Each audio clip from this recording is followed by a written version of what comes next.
Bimbisara fame Vashishtha డైరెక్షన్లో megastar Chiranjeevi హీరోగా తెరకెక్కుతోన్న చిత్రం విశ్వంభర.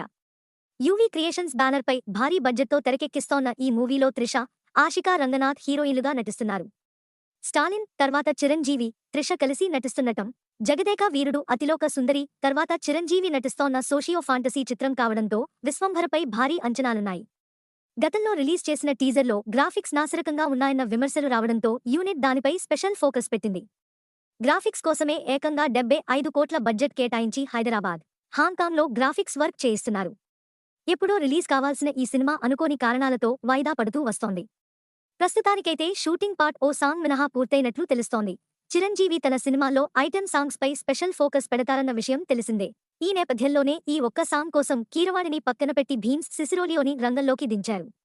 అనుకోకుండా దక్కిన ఈ అవకాశాన్ని భీమ్స్ అందిపుచ్చుకునేలా ఓ మంచి మాస్ బీట్ రెడీ చేశాడట. ఈ సాంగ్ సినిమాకే హైలైట్గా నిలిచేలా వింటేజ్ చిరును గుర్తు చేసేలా స్టెప్పులు కంపోజ్ చేయిస్తున్నారట మేకర్స్. అయితే చిరంజీవి గ్రేస్ని, డాన్స్ని మ్యాచ్ చేయాలంటే మామూలు హీరోయిన్ ఉంటే సరిపోదు కదా. అందుకే చిరు పక్కన ఐటెం భామ ఎవరనేది ఇప్పుడు ఆసక్తిగా మారింది. విశ్వంభరలో చిరుతో స్టెప్పులు వేసేది ఎవరనేది ఇప్పుడు తెలిసిపోయింది. ఆమె ఎవరో కాదు, కన్నడ భామ నిస్విక నాయుడు.